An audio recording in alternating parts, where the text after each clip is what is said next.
Hey, this is Vic Dorfman, and today we're going to cover hiring competent help for your WordPress-based business or membership site, e-learning site, community site, WooCommerce site, but basically getting competent help for the technical elements and the non-technical elements of your business. Now, at my company, MemberFix, and at my other company, MemberHost, if I could point to one thing that's enabled us to be successful in what we do, it's absolutely the quality of our team. Our team on both sides, on both companies, is absolutely amazing. And that's not an accident. That's something that I put a lot of focus and energy into over the years, that I've invested a lot into. And, you know, in the agency space, there's a lot of commoditization happening. There's a race to the bottom. And very early on, I recognized that that is not the game that I want to play. I want to be able to help people like you and help business owners at a high level. And that means we can't help everybody equally well. But what it does mean is that if we have a great team that's highly competent, highly professional, very communicative, is aligned on all of the core values that we hold dear, that we can actually race to the top. We can go up market, we can go more premium, which is what we've been doing, which is not to say that we don't help people on the lower end.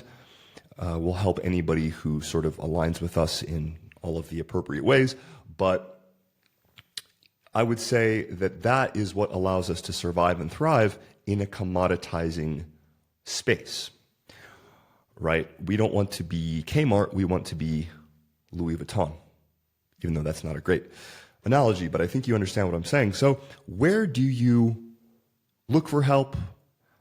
What are the different locations to hire great help? What are the red flags to look for? What's the hiring process? What do you pay them? Should I hire an agency or a freelancer? Etc. These are the questions we're going to try to address today, hopefully in a fairly concise fashion. So first of all, before we talk about where to look for help, let's talk about should you hire an agency or a freelancer, and sort of what are the main differences. Generally, an agency is going to charge you more, but they're also generally, and there are certainly exceptions, they're going to be more reliable, more professional, they're going to take more ownership. The agency will provide the team members with all kinds of resources, training, career development, a career path, opportunities to grow, and mentorship directly from the founder, or even via third-party mentorship resources that the company purchases on behalf of the team, for the team. We'll take them to training retreats and essentially provide a lot of things to the team members that it would be quite difficult or expensive or cumbersome for those people to provide for themselves if they were freelancing, if they were working solo. And of course, you do pay a premium to work with an agency, generally speaking. There are certainly inexpensive agencies, relatively speaking, but you're generally going to pay more for all of these sort of baked-in benefits. And there's a group accountability that happens whereby if a particular team member, let's say, is not doing a good job for you through an agency, well, then the whole agency's reputation could suffer, right? So there's a group, a collective accountability that every individual contributes to. And obviously, if people aren't meeting the standards that the agency has set, and ideally the agency has high standards for performance and professionalism, then they'll have to triage that with that team member, help them improve in all of the relevant ways, or that team member can no longer be a part of that team, right?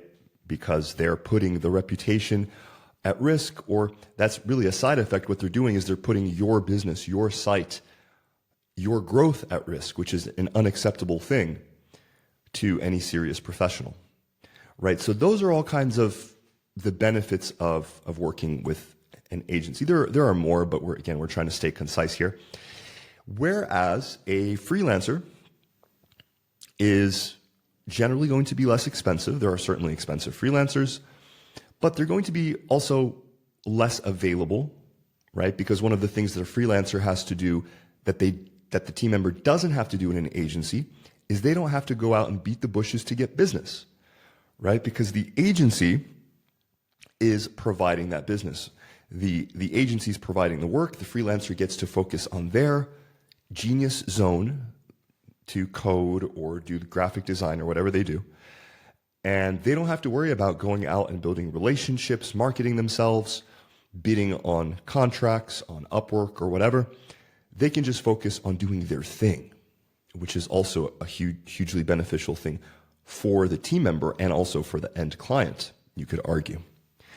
Right? So a freelancer has to do all of these things, and therefore their rate is generally elevated versus what the agency pays them.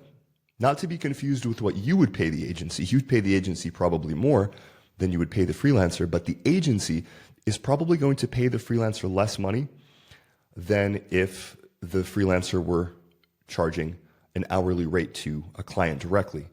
And part of that too is that the agency is able to provide a full-time allocation of work to the freelancer. And so it's in their interest to say, well, okay, I'm going to take a lower hourly rate, but I'm going to also have a full-time reliable salary, more or less reliable.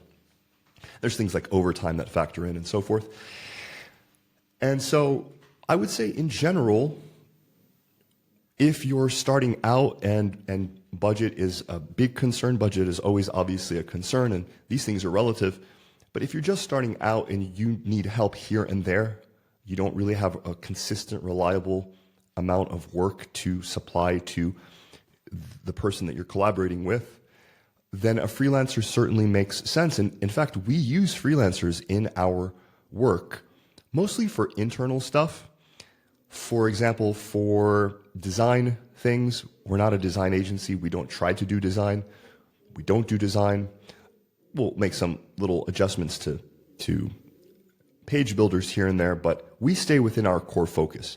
And that's to everybody's benefit, I think. So when we need design help, we outsource it, right? And we pay that person on an ad hoc basis, and they make our landing pages. And then when we're done, we say, cool, thank you so much.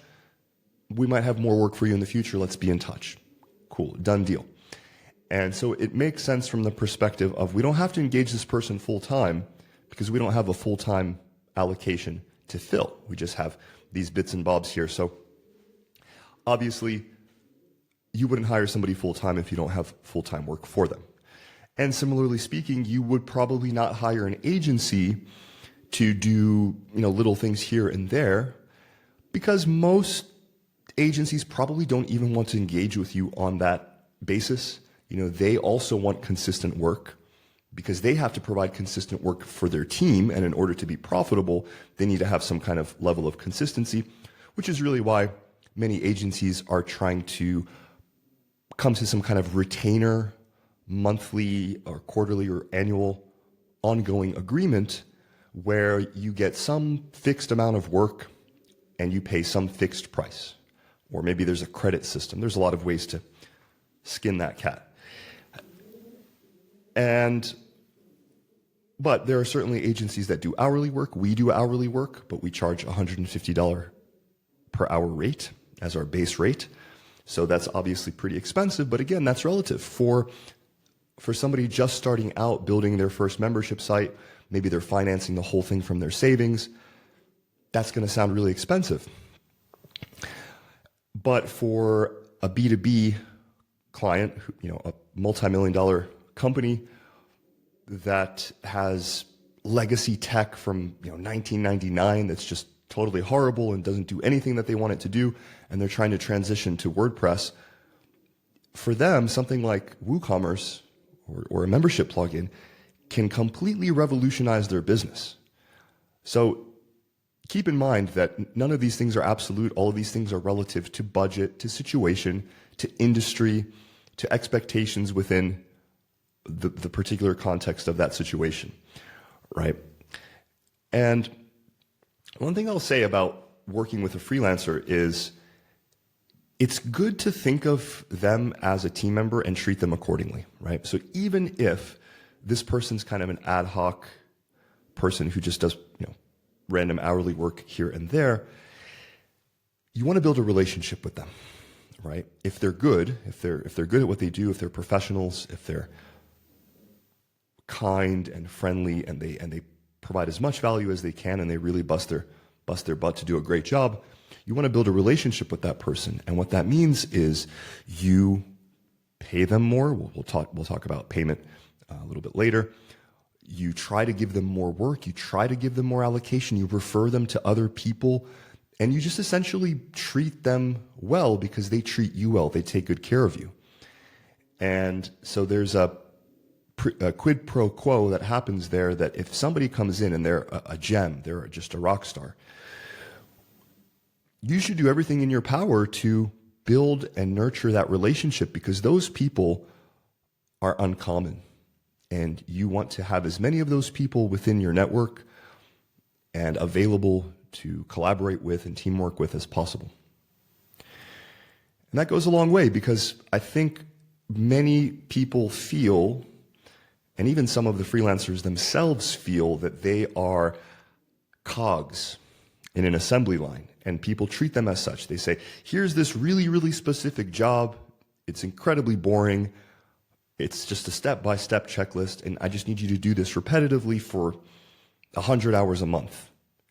And there are people who will do that. But a lot of that stuff is going to go away with AI, number one. Number two, even the repetitive tasks that require the human discernment and discretion that aren't going away, would you want to do that? Would you want to do that incredibly tedious, mundane thing over and over and over and over with no end in sight, with no light at the end of the tunnel of doing something more interesting? If somebody's more capable than just doing that one thing, and they're raising their hand and they're saying, hey, I want to do more interesting, more challenging, more high value stuff, then giving them that opportunity is they're going to be very, very appreciative. And more than that, they're going to rise to the occasion, right? They're going to rise to the occasion and they're going to say, hey, I want to help you. Give me the opportunity. And you give them the opportunity and they'll do a great job for you. And here's the thing.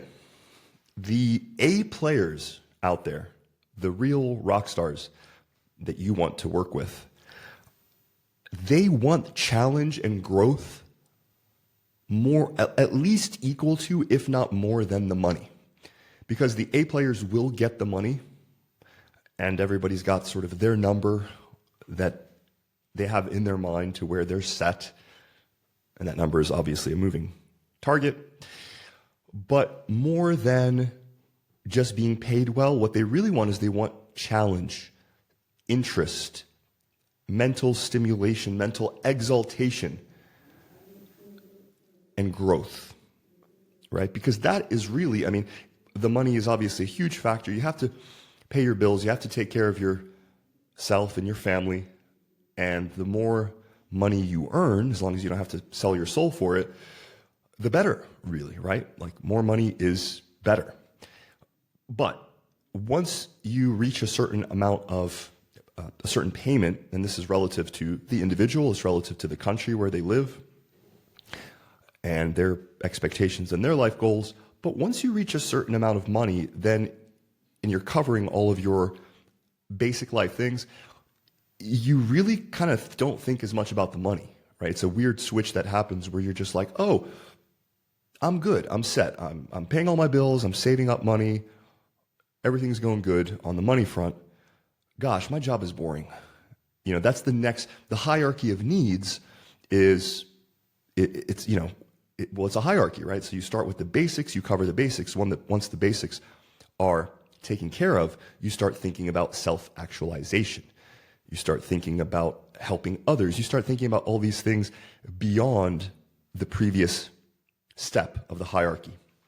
It's a very natural thing. I've seen it happen many times.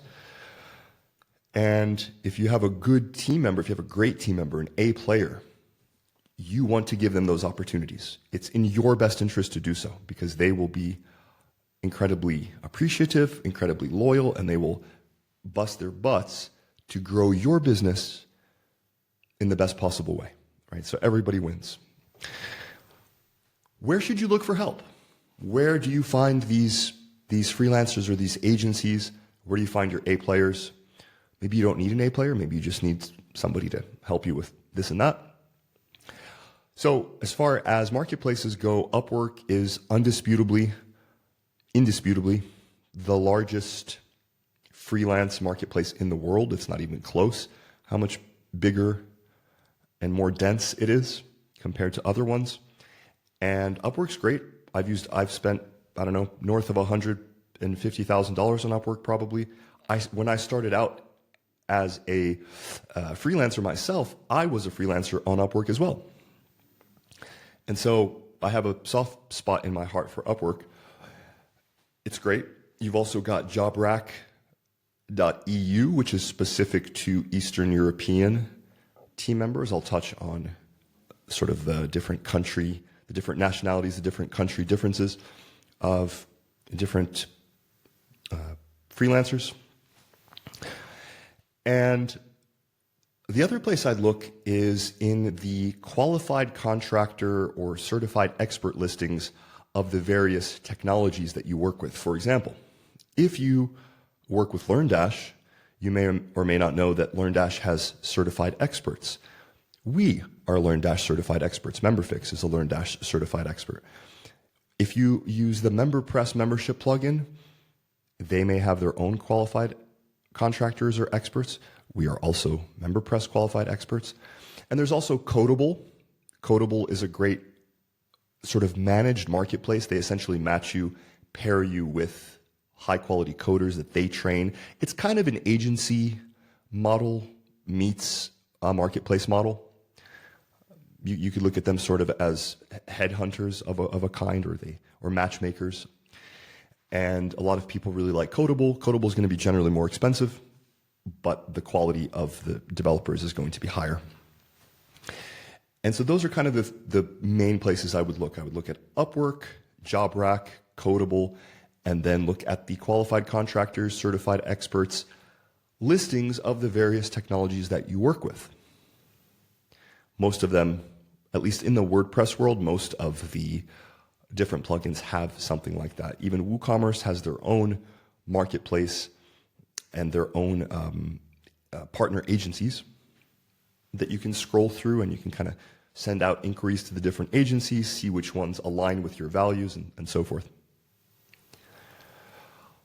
Now, what countries should you hire from? Well, let me tell you a quick story.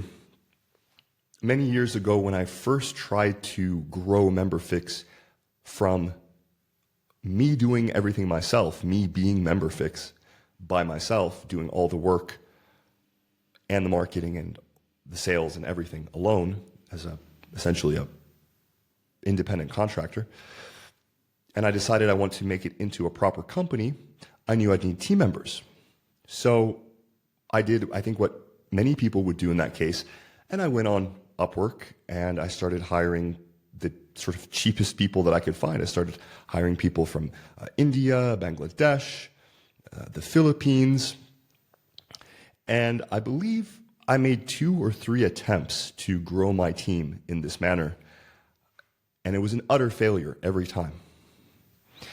And I think my biggest frustration, well, there was a lot of things I didn't know back then that I know now, but certainly one of my big frustrations was that I didn't know how to communicate with people from these countries.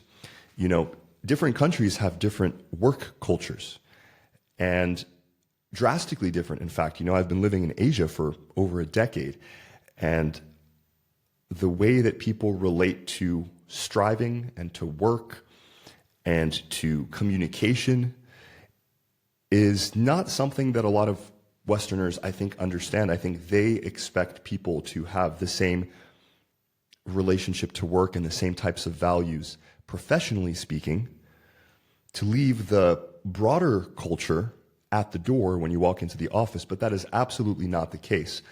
And so I didn't understand that. And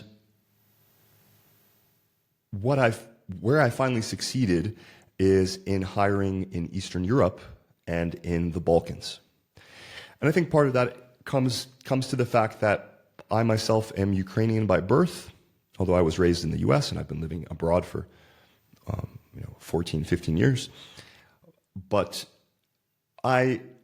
the values that you have and sort of the way that your communication style, are you more direct or are you more indirect? Are you softer or are you harsher or firmer? Now, you never want to be obviously rude or accusatory, or indirect is essentially always the best way to deal with people, but it doesn't mean that you don't say the thing, that you don't say what it is. And what I've found with a lot of the folks that I've worked with outside of Europe, abroad, in the more traditional outsourcing locations like India, Pakistan, Bangladesh, the Philippines, and I found amazing people in all of these places. But as a generalization, the relationship to things like deadlines, to agreeing to things that are actually not possible to do, but not wanting to displease the boss or saying no, or having a flexible relationship with the objective truth of reality, are all things that for a Westerner would be very frustrating, could be very frustrating. And so there's many people that I know that have full teams full of team members from these different places that are very successful, that have wonderful teams. And so my caveat is that a lot of it depends on you. A lot of it depends on your preferences. I never could make it work, but I made it work with Eastern European and Balkan team members. Now, part of that also lay in the fact that in our business in MemberFix and in MemberHost, where our businesses are of a technical nature.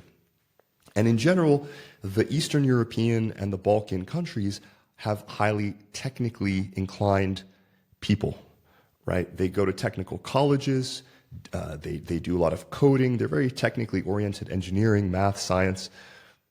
And I think this is possibly a vestige from the Soviet days where there was a huge focus on the hard sciences, on math, on engineering, on technology.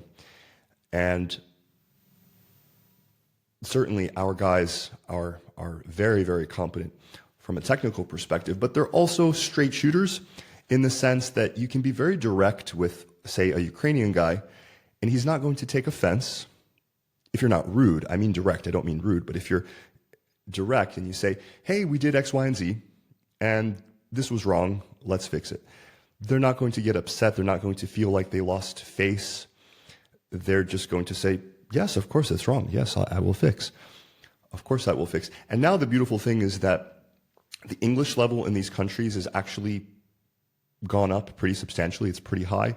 And now with AI, you can augment your language ability, especially your written language ability. And I think pretty soon, even speaking, you'll be able to translate in real time to where language barrier will no longer be much of a barrier. I think we are heading very quickly in that direction, which is very exciting because that opens up many, many opportunities for people who may not speak a particular language, and English is obviously the lingua franca for business most of the time, internationally. And they can focus on doing the thing, right? Making the landing page or doing the Facebook ads or coding the app rather than struggling to communicate. So that's really going to change things very drastically, which will be hugely beneficial to us, to all of us who employ these people, and to those people themselves who, rather than having to go and learn English, which they may or may not want to do or really be inclined to do, to just continue to communicate in whatever language they're communicating in, but still communicate effectively with the other person.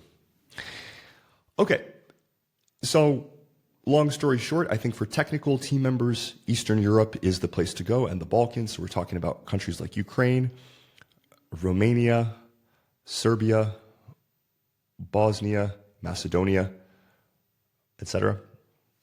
And what I've found also is that for things like graphics and design and obviously virtual assistants, the Philippines is really wonderful. They're extremely creative, artistic people.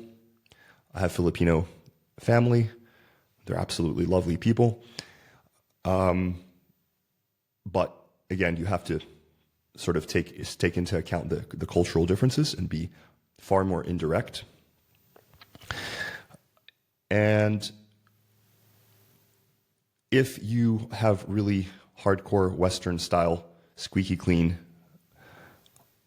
directness and honesty and timeliness and all of those things, you're probably going to want to hire in Eastern Europe or the West or Western countries, right? Because it's a cultural, it's a personal values alignment thing, and it's a personal preferences thing, and it's easy for me to talk about because I've already been through all of this. You might have to go through this to some degree to come to your own understanding of what your preferences are, what you're willing to put up with versus how much less a person costs, all of these kinds of things. Eastern Europe's generally a bit more expensive than the South Asian countries and Southeast Asian countries. And so enough about that. Now, what about the hiring process? How do you source people? How do you filter them? And how do you sort of train them and build them up and turn them into assets that everybody in the equation benefits? You benefit, the team member benefits, and the end user benefits, and even their customers benefit, right? So if there's a downstream effect there. So let's say that you're going to hire a freelancer and you go on Upwork. What you do is you're going to make a job post, and I want you to really focus on writing great copy. And you can use ChatGPT for this, certainly. Say, hey, can you write me a scintillating job post for Upwork using great sales copywriting techniques? And I say sales copywriting, what I really mean is copywriting independent of the application. But what I really mean is you don't want to say, hey, I'm looking for a freelancer to help me with X, Y, and Z, $5 an hour, contact me, send portfolio. This is what everybody else does. This is what everybody else does. And for the kind of person you really want to work with, which is an A player, at any echelon of hourly rate or salary, there are A players and there are not A players, right? So if you're paying $5 an hour, there are absolute units out there who will take $5 an hour and will do an amazing job for you. And then there's a bunch of bozos, right? And the same thing all the way up to 150 and beyond. So how do you entice those people? Well, you have to explain to them why it's in their benefit. What do they get out of it? And which is the whole idea behind copywriting, is you're always answering the question, what's in it for me? The person reading your copy, you're identifying their problems. You're offering solutions to their issues. You're telling them what is in it for them. And so if you write a good piece of copy for your job post, you're immediately going to stand out, right? So that's the very first step. And what you want to do is you want to entice them and tell them what are the benefits, not what are the features, but what are the benefits of working with you. What will they get? Will they get quick growth, challenge? Will they get mentorship? Will they get level up opportunities to make more money, to do more challenging and interesting things? Will they maybe have a profit sharing opportunities? Tickle their imagination and think of how you can actually help the right kind of person and give them the opportunities that they will have to earn, but that they will eventually earn and deserve because that's really who you want, right? And if you don't want that, if you do just want a cog in a machine to do some repetitive stuff, then it really doesn't matter. But what I would say is you think you want those people, but you really don't most of the time. And even if you do want those people, maybe the way to approach it is you start them out with that so they can prove that they're able to just grind. But as soon as they've proven that, give them a chance to level up. Don't keep them there artificially. Don't wait some arbitrary artificial amount of time to pay people what they're worth. That's another thing I'll cover in just a second.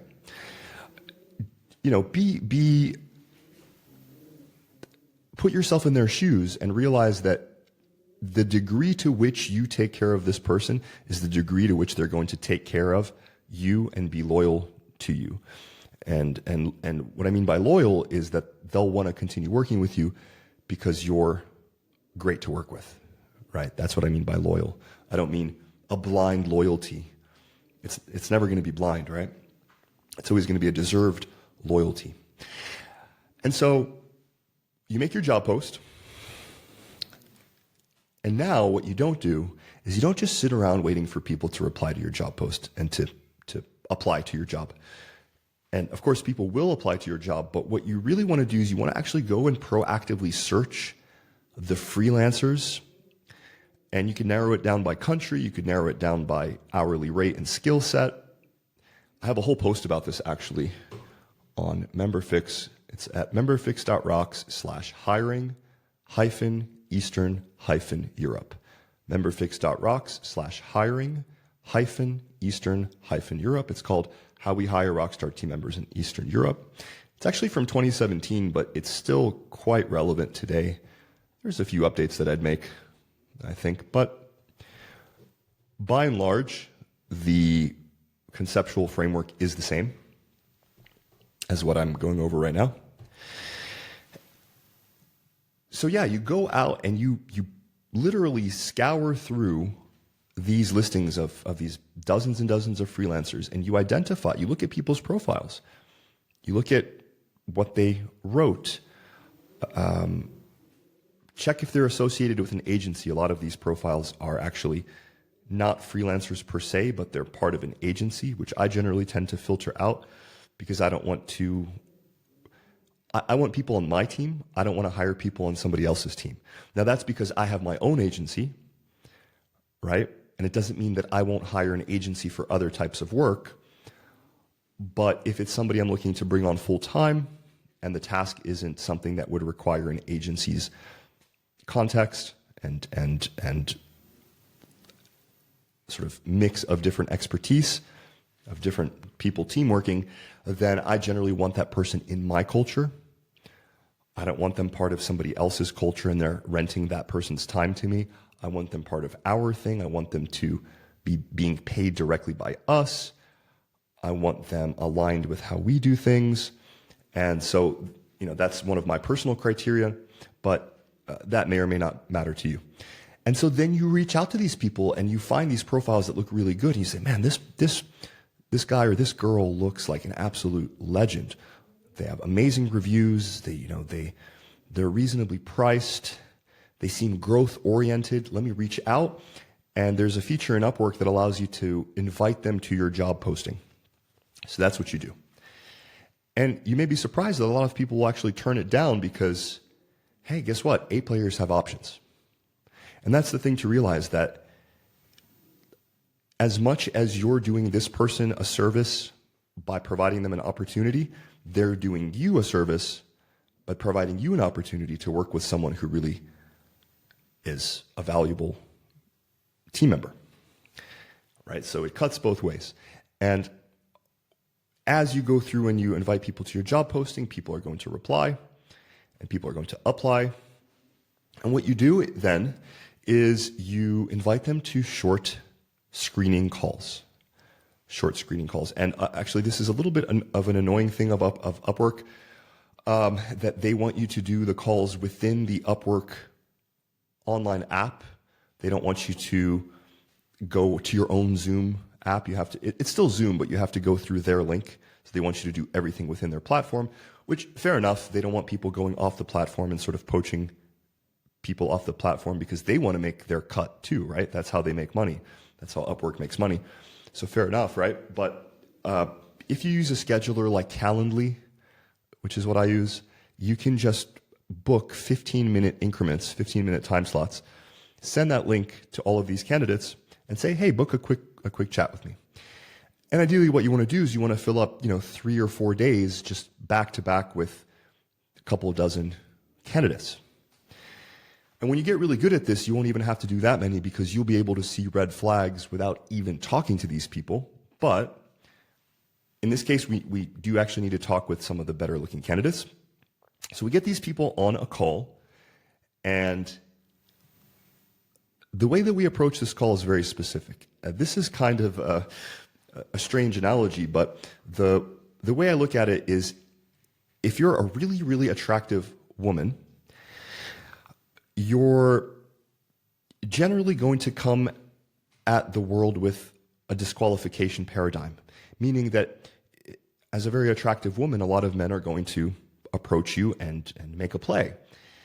And because you have so much incoming, you're going to be very selective. You're going to look to disqualify, assuming you're single, you're going to look to disqualify potential suitors based on many, many things like their appearance, their presentation, their voice, their height, their, any number of things that don't match with what you want and with what you value.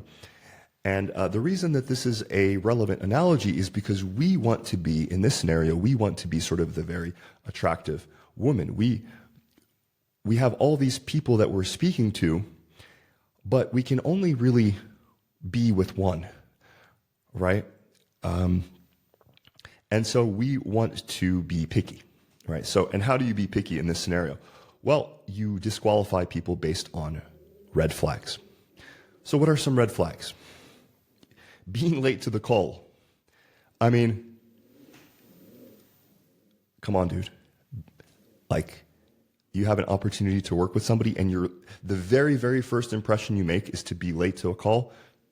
To me, this is like almost automatic DQ. I'll usually wait 1 or 2 minutes beyond the call time because, look, things happen. Maybe there's a connection issue or whatever. That does happen, and it's good to be flexible and understanding. But if the person shows up and there's clearly no kind of issues with their setup or their computer or whatever, it's like you were just late, and I'll generally just stop right there. And you've got to be a bit ruthless because you have dozens of these calls lined up. There's a lot of people. You want to just leave like the cream of this cohort of people. And so another thing is they refuse to turn on their video. If their video is off, ask them, hey, could you please turn on your video? I've actually had a situation where a guy pretended to be from Bulgaria, but he was actually a Chinese guy. It was the strangest thing. And he refused to turn on his video. I could hear his accent. It was obviously a Chinese accent. And he was posing as this Eastern European guy. I mean, people are out there doing really weird stuff. And so you need to see their face. You need to see their body language. You need to be able to assess. You need to get a gut feel. You need to get a read on the person. To me, gut feeling is everything. And when you first start doing this, your gut feeling may actually be wrong a lot of times because you don't have context. But it's never really going to be wrong in the sense that if somebody gives you it may be wrong in terms of understanding like the more technical and professional nuances of a candidate, but it certainly will still be accurate in terms of the vibe you get from this person. Did they give you like a slimy vibe? Do you want to take a shower after you talk to this person? Are they telling you a lot of what you want to hear? Some people are very glib. That's a huge it's not necessarily a disqualifier, but it certainly sets my radar off big time if somebody's being really glib and kind of smooth with it and kind of telling me what they think I want to hear, because that generally is an indication of a person who's manipulative. Now, that's not always the case. Some people are just very socially adept, but you want to approach those people very carefully, because those tend to be the people who are going to stir up like drama and do Machiavellian things within your organization, which you absolutely should never tolerate. Should not put up with any kind of politics in your organization whatsoever. And the best way to prevent that is to not bring people who have that kind of approach to work and to teamwork in the first place, right? Is you want to find people who are guileless. Now, if you're building a sales team, this is a different situation entirely. Like, we're talking about a technical team, right? A technical team needs to be focused on technical concerns. But if you're building like a sales team, you might actually want the exact opposite. You might actually want the most hardcore, socially adept, sociopathic, narcissistic people out there possible. Maybe, maybe not. I still kind of feel that you just want straight shooters. And if for no other reason, then you don't want to have to deal with people like that, right? If you want to deal with people who are just like honest, direct, socially aware, certainly, but not these kinds of manipulative people who invite drama and cause drama and that kind of thing. If you do make a mistake and you hire somebody like that and you get a whiff of any of this kind of behavior, cut them out right away. Those people are like a cancer. And so we're being very aggressive with our disqualification paradigm. We're looking for red flags and we're trying to get a gut read on this person, and trust that feeling. Trust that little feeling inside of you. It's in your body somewhere. Be aware of your body. Be mindful of how you feel about this person. I like to zoom in real close so I can see their face and really just pay very close attention to their eyes and their tics to see, what's going through their mind via their facial expressions, right? Anytime I've ever ignored that, it's gotten me in trouble. So there's always more people out there. If somebody's giving you the willies, just move on. Don't risk it. And another thing is, not to beat a dead horse here, so this will be the last thing I say, but what you want to do is you want to try to intuit or deduce the kinds of values that this person has, right? So every organization, whether implicitly or explicitly, ideally explicitly, you have some kind of core values that you operate by them. And if you don't have those written out, it might be a good idea to write those out, because then that's something that you could share with prospective team members. For example, at MemberFix, we are innovative, we are resourceful, we are transparent, and we get things done. Those are our core values. And so we want people who are innovative, resourceful, transparent, and get things done. So as soon as you put that out there, people are asking themselves, well, am I that? Right? And so you're actually able to speed along the process of alignment by knowing your core values, communicating your core values, and then sort of asking the candidate to explain how they relate to those core values, and try to ascertain if they and it's hard to do obviously in like a 10 or 15 minute call, but again, we're not looking to understand alignment, so I probably should phrase that differently. We're actually looking to understand if there's a misalignment, right? We're using the via negativa, where it's a disqualification paradigm. So we're looking for the red flags, right? We're not looking for the green flags necessarily. Once we have removed all the red flags, or there are none, and we feel good about this person, Then we could throw them into the fire and see how they actually perform in real life. And sometimes it's actually amazing to me that the people you think are going to not perform well at all wind up just being absolute ninjas. And then the people that seemed so good on paper, right, that they gave you no weird feeling, there were no red flags, their profile looks amazing, et cetera, and they just wind up being duds. That happens too. So this is a rapid fire type of a process. And now once you've done this, you should end up with maybe a small handful of a short list of candidates who you want to take to the next level. Now, the way that we do this, and this may or may not be applicable to you, is we throw people into the fire. Well, that's not quite true. We invite them to a paid trial. We say, hey, we really liked speaking with you. It seems like there's a possible alignment here for us to work together. We'd like to invite you to a paid trial. And what we'll first do is we'll put you through some onboarding and some training so that you understand how we do things, how we communicate with our customers, and internally, what are the do's and don'ts, what are some of the specific technical processes. And so we give them some training because it's unreasonable.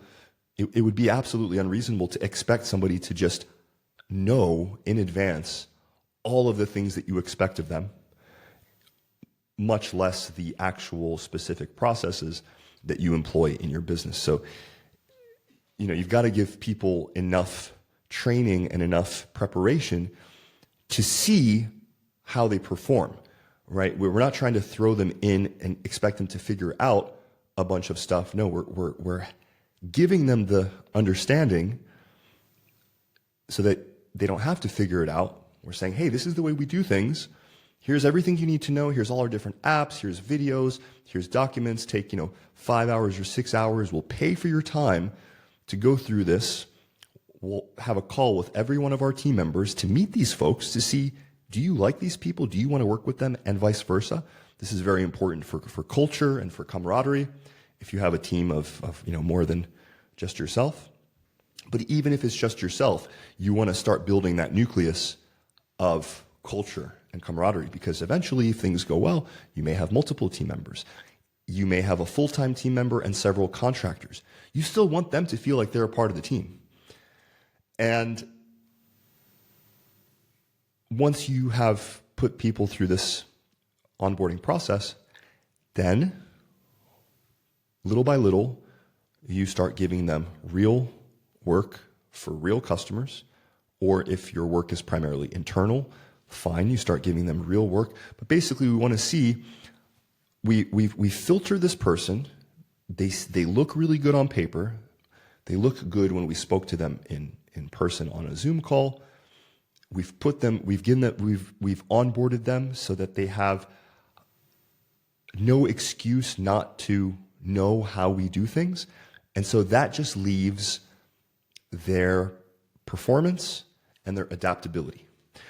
And we're looking for things like, do they ask questions? Do they follow up? Do they go and research things for themselves? We're trying to really determine, I think in most cases, not only are they immediately competent, but we're trying to understand, is this person growth oriented? Are they bold enough to approach you and say, hey, you know what, Vic, I really didn't understand this part in the onboarding training regarding this thing. Could you please help clarify for me? You'd be like, absolutely, I'll clarify it for you. In fact, I'll clarify it for you. And then I'll update the SOP because it obviously wasn't crystal clear, which it should be. That's my bad.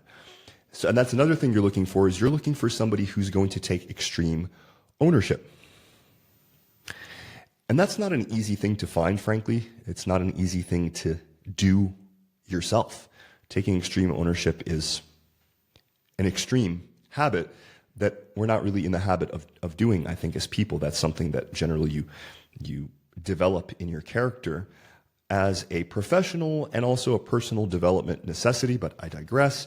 But we're looking for somebody who's essentially very responsible, very conscientious, very mature, very professional. And when something goes wrong, they don't point fingers and blame and make excuses. they actually say, hey, this was my bad. And then what you'll probably say, if you take extreme ownership, is you'll probably say, no, it was my bad. I didn't provide the sufficient training. I didn't set expectations with the customer. And so once we get into this mode of not pointing fingers at ourselves exactly, but trying to be objective and say, things went wrong. I'm the owner of the company. I'm ultimately responsible for everything that goes wrong. What could I have done, and what can I do better in the future to prevent a similar scenario? Oh, well, our SOP wasn't very clear. Oh, I did all of these steps, A, B, and C, that actually led to this negative result. And so it's still on me, right? And then from their end, if they take extreme ownership, they say, well, you know what? I actually slipped up and I used AI a little bit too much for the code and it caused this error and I should have checked it more carefully and it's my bad. And as long as people are honest and able to admit that they've made some kind of mistake and then they grow from it and then they don't repeat those mistakes, then you have the basis for a really healthy, collaborative working relationship. Okay, now, once you've sort of thrown them in the fire, you've given them some work, you've given them whatever resources they need and whatever support and training they need to be effective, and they've proven that they either sort of don't work for your company, in which case you send them on their way politely, or they are a good fit for you. So now it's time to talk about paying them and compensating them and providing them with some kind of career advancement, career path type scenario. And again, this depends. If you're looking for just an ad hoc freelancer here and there, this may or may not apply, but I would argue that it always applies. Even if you've got a VA helping you 1 day per week, well, what is your incentive? What is her incentive or his incentive to stay working with you for only 1 day per week? You've got to make it worth their while, right? And so the way that we do this is, first of all, we pay people what they're worth as soon as they're able to prove what they're worth, right? So initially, when we're coming on a paid trial or for the first couple months, it's absolutely reasonable to expect both parties to share the risk. You're taking on a risk by paying this person money to train them and see what they're capable of, and potentially and quite likely them not working out. They're taking a risk by essentially lowering their hourly rate, which is that's how we de-risk it for you, is you say, well, hey, we're going to do a paid trial. Let's go for 30 days. Let's see where we're at. Now, I can't pay you this full amount, but I can pay you this much. Now, if at the end of that period, you've proven that you are in fact the cat's meow as you claim, then here's what we'll do in terms of salary or in terms of hourly rate. And then you give them something that is reasonable and you say, well, look, here's where we'll start. And then in 3 to 6 months, we'll reevaluate. Because what you really don't want to do, and I touched on this earlier, is you don't want to arbitrarily withhold people making what they should be making. You don't want to have some arbitrary period of time where you say, every year we'll reevaluate your salary. Why every year? Who made up that bullshit rule? The rule is, and this is my understanding, and it's certainly an imperfect understanding, but this is the way that I look at it anyway, is you should pay people what they're worth when they're worth it, within the financial realities of what you're able to afford.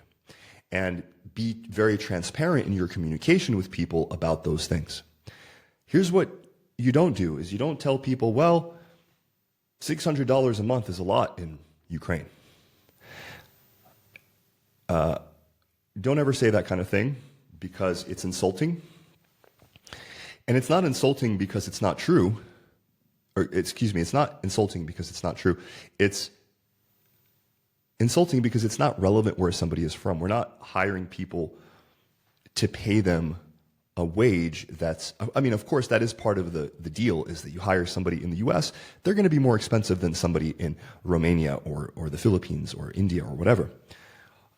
And they're willing to work for less than their American counterparts. And oftentimes they're no less qualified or no less professional or competent than their American counterparts. So it's actually, you could argue that in a lot of cases, the Western team members can be overpriced, right? And they actually are the ones who are expecting some kind of ridiculous salary or rate because they're American, just because they're American. It's like, well, no, if it cuts both ways, right?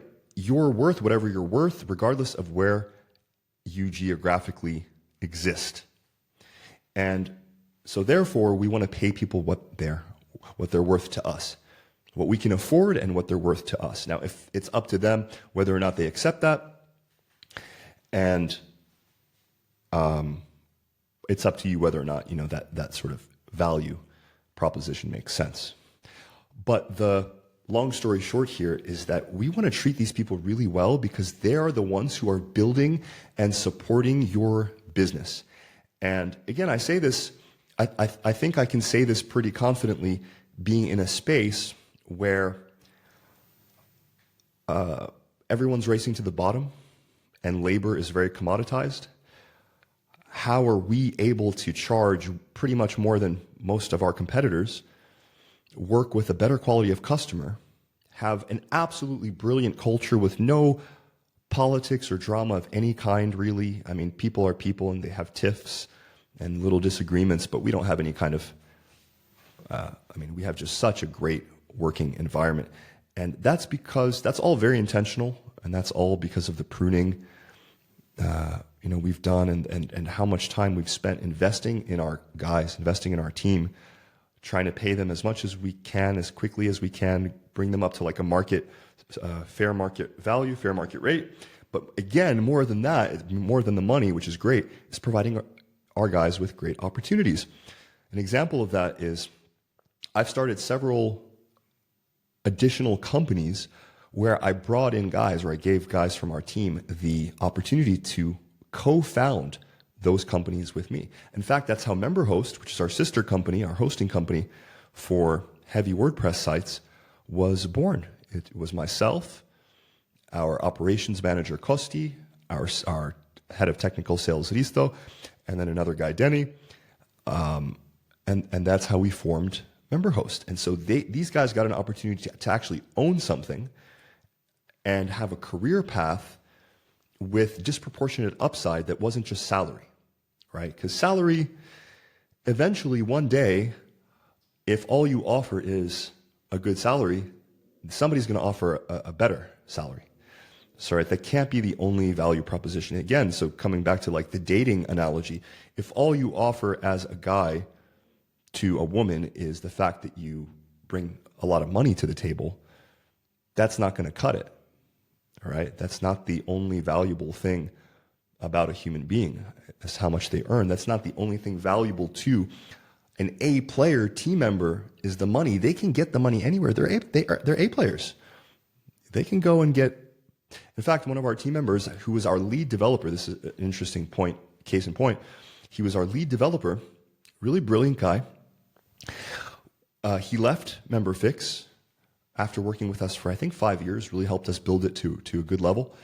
And then he went and worked at this other company where he made probably, I want to say 3 times more than what he was, maybe not 3, maybe 2 times more than what he was making with us, at least double.